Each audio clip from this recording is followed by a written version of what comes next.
나이가 들면 두려워하는 것들이 생기는데요. 이것을 보고서 속에서 과연 고령자들은 어떤 고령 친화 산업과 서비스 이런 것들을 원하는지 그 속에 숨은 이야기를 살펴보도록 하겠습니다. 안녕하세요. 저는 시니어 라이프 비즈니스를 연구하는 최학희입니다. 누구나 생로병사의 과정을 겪습니다. 아장아장 걷던 시절을 지나서 시니어가 된다고 한다면 비즈니스 관점에서는 50 플러스부터 또는 40대 후반부터 그렇게 영역을 확대하기도 하지만 엄밀한 의미에서는 나이가 드는 노인 이후에 65세 이상 또 그리고 몸의 건강이 악화되는 건강 수명이 지난 나이 그림에서 보다시피 누군가는 지팡이를 지시고 또 휠체어를 타는 것이 어쩌면 당연하고 어쩌면 누구나 후천성 장애인이라고 할 수 있는 그 정의에 따라 다르지만요. 누군가의 도움이 필요한 그런 시기를 겪는 그런 과정을 겪게 됩니다. 그런데 우리의 삶이 변하면서 혼자 있는 경우도 많고 더 두려운 미래가 다가오는 것도 현실입니다. 과연 여러분들은 또는 고령자들은 어떤 미래를 가장 두려워할지요? 보고서를 보면요. 2019년 자료지만 굉장히 방대한 고령 진화 산업 제품 서비스 수요에 대한 겁니다. 이것을 매트릭스로 중요도와 수요도에 따라 구분을 해봤습니다. 근데 아마 비즈니스 관점에서 보시는 분들은 약간 의아해 할 수 있을 것 같습니다. 왜냐하면 중요하고 수요도가 높은 곳의 맨 위에는 고령자의 자립생활 개선 그리고 지원이라는 게 자리 잡고 있습니다. 우리가 흔히 생각하는 4차 산업혁명이니 아니면은 소득에 따른 지원이니 시스템이니 생태계니 일자리니 이런 것들은 조금 중요도에서 이것들에 비해 낮고 수요도도 낮게 나타나는데요. 물론 누가 설문에 응답했느냐라는 것도 중요한 영향을 미치지만 주로 노인 이후에는 보다 중요한 삶에 대해서 자립생활에 대한 것 그리고 두 번째로 뽑은 것은 그 자립생활을 하기 위한 고령자와 돌봄 가족의 삶의 질을 얘기하고 있습니다. 즉 나이가 들면은 신체적인 정신적인 자신의 통제하지 못하는 그런 삶에 대한 두려움을 표현하고 있다고 하겠습니다.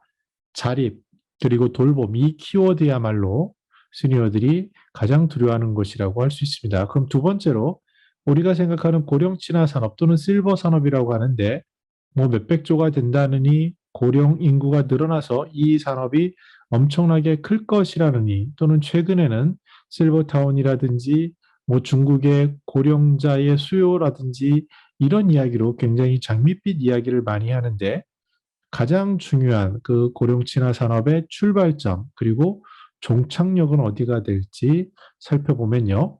마찬가지로 고령 친화 산업 신규 서비스에 대해서 무엇이 중요하냐라는 것에 중요도와 수요도의 맨 위에는 고령자 전문 통증 의료 서비스라는 게 딱하니 하고 자리 잡고 있습니다.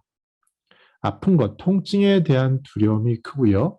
그 아래는 고령자의 전문 의료 서비스, 그리고 그 아래를 보면 고령자 우울증 및 치매 관련 서비스, 이러한 것들이 비즈니스 관점에서도 중요도와 수요도에서 높은 것을 알 수 있고, 우리가 일반적으로 생각하는 플랫폼이니, 공유경제니, 금융 컨설팅이니, 식사니, 여행이니, 이런 것들은요, 조금 더 건강할 때, 그때에 관심이 있는 것들이고 그것이 비즈니스 관점으로서 크겠지만 시니어의 삶의 단계에 있어서 고령자가 될수록 궁극적으로 원하는 가장 핵심적인 것들은 통증과 의료 그리고 치매에 대한 것 또 장례 서비스 이런 것들이라고 할 수 있겠습니다. 여기서 중요한 단어가 나오는데 자립생활이라는 것을요. 국가인권위원회 보고서에 따르면 장애인이 시니어들은 누구나 짧은 그 시간의 단위 기간의 문제의 차이는 있겠지만 장애인이 된다라고 할 수 있습니다. 저 같은 경우도 요즘은 스마트폰을 쓰면서 오타가 자주 나는데 예전에는 이해하지 못했는데 왜 이렇게 맞춤법을 틀리지라고 생각했지만 눈이 침침하기 때문에 실제로 오타가 많이 나는 것을 알 수 있습니다. 저같이 젊은 사람도 그런데 심지어 나이가 많으신 시니어들에게는 뭐 굉장히 장애라는 것은 어쩌면은 후천성 장애를 포함한 누구나 삶에 있어서 기본적으로 겪는 것이 아닐까라는 생각을 해봅니다. 자립생활은 장애인이 가급적 타인에 대한 의존을 최소화하면서 일상적인 자신의 삶에 대한 통제권을 쥐고 지역사회 내에서 자신에게 주어진 사회적 역할을 주체적으로 수행해 나가는 삶을 지향하는 것을 자립생활이라고 합니다. 근데 앞에서 보신 것처럼 건강이 나빠져서 누군가의 돌봄, 즉 수발이 필요로 하는 그런 단계가 되거나 특히 와장을 하면 더 심각해지죠. 그리고 치매 때문에 자신이 생각하는 정신을 통제하지 못해서 누군가에게 줄지도 모르는 피해에 대한 염려, 이런 것들은 노인들이 갖고 있는 가장 중요한 두려움이라고 할 수 있습니다.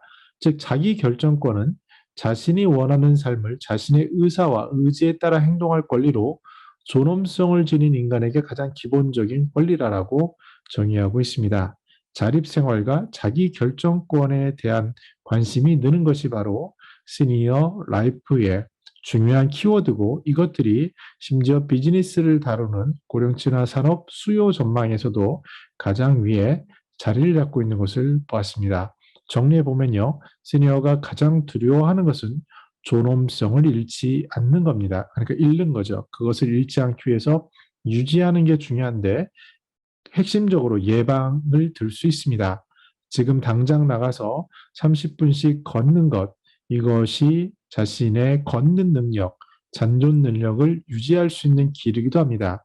그리고 많은 의사 선생님들이 말씀하시다시피 넘어지면 낙상되면 위험하기 때문에 이렇게 뒤꿈치를 드는 가만히 작은 운동들 하나하나, 또는 건강마마에서는 이렇게 정신을 통제하기 위해서 발을 이렇게 치는 것이라든지 우리가 알 수 있는 실생활에서 할 수 있는 아주 자그마한 운동과 생활 습관, 이런 것들을 통해서 예방하는 것을 개인 차원에서 하고요. 국가 차원에서도 과도한 의료비를 막기 위해 사전의 건강검진이라든지 사전의 예방활동, 이런 것들로 방향을 잡고 있습니다. 두 번째는요, 준비가 중요합니다. 웰다잉 문화운동에서는 준비에 대한 강조를 굉장히 많이 합니다. 자기 결정권을 위해서 미리 준비할 수 있는데 왜 준비하지 않으므로 많은 사람들이, 특히 가족들이 분쟁 속에 휘말리게 하는지, 가장 대표적으로 유언장 작성이라든지 이런 것들을 강조하는데요.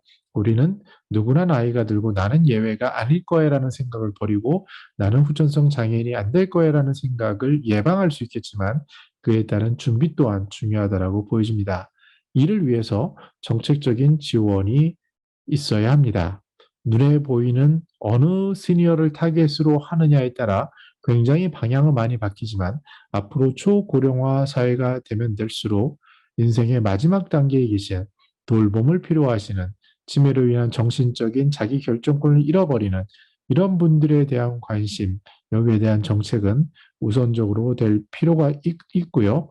이를 위해서 다른 사람들이 삶의 단계를 겪어보지 못한 저 같은 후배들이나 또는 이 인생에 대한 조망을 아직은 겪기에 충분하지 못한 많은 사람들이 시니어의 삶에 대해서 공감하고 거기에 대한 인식을 가지고 웰다잉에 대한 준비를 지원하는 이러한 것들이 맞물리는 것이 필요해 보입니다.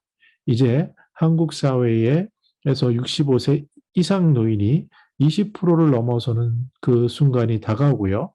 어느 순간 조만간 30% 이상 넘어가고, 또 노인들의 삶에 있어서 혼자 사시는 분들이 10명 중 3분, 4분 이렇게 점차 늘어가고 있는 그런 사회 속에서 과연 어떠한 것들에 대해서 우리가 고령친화 산업의 핵심과 출발점과 마지막이 무엇인지, 또 우리들은 어떤 것을 준비하고 어떤 것을 응원해야 될지에 대해서 생각해 보게 하는 보고서라고 할 수 있겠습니다. 혹시 제가 놓친 것이나 더 중요한 것에 대한 의견이 있으면 댓글로 남겨주시면 좋겠습니다. 저는 더 나은 시니어 삶 공동체를 연구합니다. 감사합니다.